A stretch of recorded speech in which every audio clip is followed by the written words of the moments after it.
There's a fundamental problem with our medical exam system. NEET का भैया paper available है Telegram. किसी को ट्रस्ट हो ही नहीं रहा कि ये पेपर लीक नहीं होगा। हमें तो लग रहा है ये भी हो जाएगा। कोई ऐसी बात नहीं है जो गारंटी कर रही है कि नहीं होगा। लास्ट मिनट पे हो जाएगा, फिर से वो तमाशा शुरू हो जाएगा। कोटा में तो सर हर दूसरे दिन सुसाइड हैं। कोचिंग सेंटर हैं, वो दबा देते हैं बात को, फिर उनके कैरेक्टर को जज किया जाता है कि बच्चे ने नशे की वजह से जो है सुसाइड किया है। 3 घंटे तक हमारी चेकिंग होती है, 2 घंटे बायोमेट्रिक में लेते हैं वो लोग, उसके बाद भी हमारी चेकिंग कर रहे हो। एक बार सिस्टम की तो कर लो। It is the government's responsibility to educate people. It is the government's responsibility to give people health care. That's my view. That's not the current government's view. Why don't they do it 5 times a year? At least that way, paper gets leaked, you stop it, but everybody doesn't get destroyed. You'll basically end up missing 1 year. So how are you feeling? What's the plan now? Sir main issue तो अब ये आ रहा है कि actually universities के exams चल रहे हैं, बाकी सारी एडमिशन्स ओपन है अभी, बट हमारा अब एग्ज़ाम आगे पोस्टपोन कर दिया गया है, तो we will not able to give university exams and travel cities. Oh, so you'll now miss the whole thing. Miss the whole thing, and if we give the exam on 21st of June, then batches of universities will start, colleges will start by then. So you'll basically end up missing 1 year. Missing 1 year, we have to take another draw for it if we are not selected. Sir मैंने 12th के बाद first attempt दिया था, but उस time पे भी paper बहुत hard आया था और बिल्कुल नॉर्मलाइजेशन नहीं था। बट अब मेरा ट्रस्ट ही नहीं है बिल्कुल कंडक्टिंग बॉडी पे कि मैं दोबारा एग्ज़ाम दूँ। तो अब कैसे मेरे को ट्रस्ट दिलाओगे कि मेरे को वापस अपने सपने देखने चाहिए? कंडक्टिंग बॉडी है वो खुद ऐसे अपना एक्सेप्ट तो नहीं कर रही है डायरेक्टली कि उन्होंने पेपर लीक करवाया, बट सर लीक हुआ कैसे एग्जैक्टली? सर एग्जैक्टली तो कंडक्टिंग बॉडी के थ्रू ही कोई मेंबर था, उसके थ्रू पेपर गया, फिर वो इंडिया में पुणे के थ्रू जैसा हमें पता चला है वो शिखर में पहुंचा। वहाँ पर वो बहुत इजीली वेरी चीप कॉस्ट पे सर 20,000 सिर्फ 20,000 में वो पेपर बच्चों को बेचा गया। उसके बाद वहाँ से बहुत ज़्यादा, और ये कैसे व्हाट्सएप से व्हाट्सएप ग्रुप से? हाँ ऑनलाइन। और सर जैसे रीनीट का पेपर भी लीक हो रहा है, वो ऑलरेडी न्यूज़ बन गया, तो उनका कोई ट्रस्ट ही नहीं। बोले रीनीट का भैया पेपर अवेलेबल है टेलीग्राम। सर जब सिस्टम पे इतना सारा फैसिलिटी है, वो सब अपने आप ट्रैक कर सकता है पेपर किधर से कहाँ कैसे लीक हो रहा है। एक नॉर्मल स्टूडेंट पेपर को ट्रेस कर पा रहा है कि वो कहाँ लीक होगा, कैसे मिलेगा, तो सिस्टम क्यों नहीं कर पा रहा है कि हम कैसे पता लगा पाएँ कि किसके थ्रू पेपर लीक हुआ, कैसे हुआ? ट्रस्ट ही ब्रेक हो गया सर। ट्रस्ट ब्रेक हो गया। पूरी लाइफ हमारी डिपेंड करती है उस पर कि हम एक डॉक्टर बन सकते हैं या नहीं बनेंगे, और ये ट्रस्ट ही हमारा ब्रेक हो गया। ना हमारे अंदर से स्ट्रेंथ है हमारे अंदर कि हम दोबारा मेंटली दोबारा प्रिपेयर करें, और ये 1 साल फिर से हम ड्रॉप लेंगे ही, क्योंकि अगर हम नहीं हुए सिलेक्ट तो हमारे पास कुछ नहीं रहेगा। हम हर साइड से हम लेस है, कुछ कर ही नहीं सकते। हम ट्रस्ट ब्रेक हो गया, किसी को ट्रस्ट हो ही नहीं रहा कि ये पेपर लीक नहीं होगा। हमें तो लग रहा है ये भी हो जाएगा। कोई ऐसी बात नहीं है जो गारंटी कर रही है कि नहीं होगा।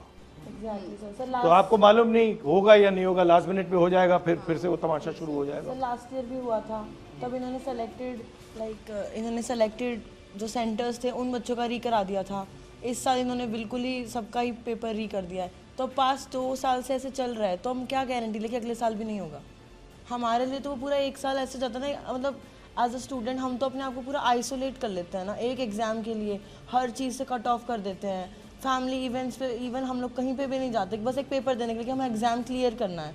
वो ही जब अगर ऐसे बिक रहा है 25-25 हज़ार में, 20-20 हज़ार में, तो वो तो कोई वैल्यू नहीं है वो। एंड ये भी तो सर कोई छोटा मोटा एग्ज़ाम तो है नहीं, हम डॉक्टर्स बनेंगे। खुद भी सोचो, हम किसी हॉस्पिटल के डॉक्टर के जाते हैं, हम क्या सोच के जाएँ कि ये तो पेपर लीक वाला है, कैसे जाएंगे? अभी जयपुर ग्रामीण में एक फैमिली पकड़ी गई जिसमें पीछे 3 सिलेक्शन थे, पर इस बार वो पकड़े गए।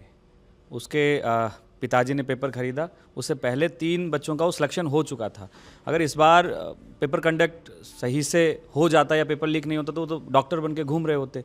तो ये बड़ा इनका ये है। तो और कोटा में तो सर हर दूसरे दिन सुसाइड हैं, और ऐसी स्थिति बन गई कि कोटा वाले जो कोचिंग सेंटर हैं वो दबा देते हैं बात को, थाने से लेके और सब कुछ, फिर उनके कैरेक्टर को जज किया जाता है कि बच्चे ने नशे की वजह से जो है सुसाइड किया है, या फिर कोई उनका लव अफेयर की वजह से सुसाइड किया है। जो एक्चुअल बात होती है वो आती नहीं है, और ये सीकर में भी होने लगा है और कोटा में भी होने लगा है। लगभग यही नाम दिया जा रहा है। इतना ज़्यादा पॉलिटिकल प्रेशर है सरकार का वहाँ पे कि अगर थोड़ा सा भी मीडिया में आ गया तो बस पहुँच जाते हैं, डरा रहे हैं। हाँ बट दबाने से रिजॉल्व नहीं होगा ना, आप दबाते जाओ रिजॉल्व नहीं होगा, आपको रिजॉल्व करना है। सर जैसे टोटल मार्क्स 720 होते हैं, बट ये सारे एस्पिरेंट बैठे हैं, इनको पूछो कि अगर किसी की मैक्सिमम सारा सिलेबस आता है ना तो 500 प्लस वो चला जाता है। 500 से लेके सिलेक्शन तक सर उतना ही रहता है कि अपना एग्ज़ाम कैसे गया 3 घंटे, उस टाइम वाला वो मेन होता है सिलेक्शन में, कि अगर आपको सारा सिलेबस चाहे आता है, वो अगर 3 घंटे में अगर कुछ भी आपका ख़राब हो गया, टाइम वेस्ट हो गया या ध्यान नहीं लगा तो वो ज़ीरो हो जाता है। तो रीनीट देना मतलब सर एग्ज़ाम वापस नहीं है तो पूरा सिलेक्शन प्रोसेस ही वापस हो गया। And so mainly we are coming from a middle class family, and if we are talking about girls, तो उसमें इतनी फ्रीडम नहीं मिलती है हम लड़कियों को, लाइक कि इतने साल तक तुम बार बार रिपीट ड्रॉप करते रहो, वापस पढ़ते रहो, और उसके बाद अगर पेरेंट्स हमें पढ़ने भी देते हैं तो like we need money for institutes and all, जिसमें बहुत हाई लेवल के उन्होंने दे रखे हैं। जितने भी इंस्टीट्यूट्स हैं उनकी फ़ीस इतनी ज़्यादा हाई है, लाइक इन लैक्स, तो वो लोग हर कोई कैसे अफोर्ड करेगा। और सेकंड थिंग कि हमें ये चीज़ मिल भी जाती है तो सेफ्टी नहीं होती, और उसके बाद अब हम वहाँ जाकर 3 घंटे पहले एग्ज़ाम के पहले खड़े हो जाते हैं, और उसके बाद 3 घंटे तक हमारी चेकिंग होती है, हमारा सब होता है, 2 घंटे बायोमेट्रिक में लेते हैं वो लोग, उसके बाद भी हमारी चेकिंग कर रहे हो, एक बार सिस्टम की तो कर लो। आप डॉक्टर क्यों बनना चाहते हैं? मेरी ग्रैंड मदर हार्ट अटैक से डेथ हो गई उनकी लास्ट ईयर, तो मेरा ड्रीम ये है कि मैं अगर डॉक्टर बनती हूँ तो जहाँ जो लोग हॉस्पिटल्स प्रोवाइड नहीं कर पा रहे हैं, जहाँ डॉक्टर्स नहीं हैं, मैं वहाँ जाकर उनकी हेल्प कर सकूँ। तो मेरा ड्रीम ये है बस, like not for just for money but for like faith and like उनको ये तो हो दैट कि हाँ कोई प्रेजेंट बचा है, सकता है। कोई बचा सकता है, कोई प्रेजेंट है उस जगह पर। Cardiologist purely because of your grandmother. या बिकॉज ऑफ हर। बट आपने बड़ी अच्छी बात बोली कि आप ये पैसे के लिए नहीं करना चाहते हो, आप फेथ के लिए करना चाहते हो।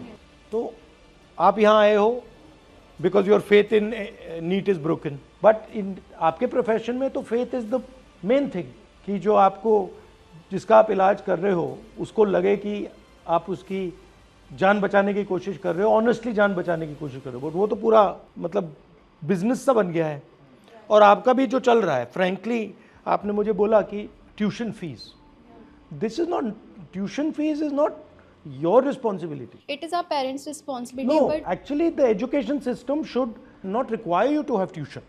Actually the system should be strong enough that you don't require tuition at home, all this stuff. But that system has completely become essentially a business. So the whole पूरा idea है कि भाई पैसा it's just निकालो. like a business. So it's no, government can't do it. It is government has decided that it wants to hand this over to somebody else.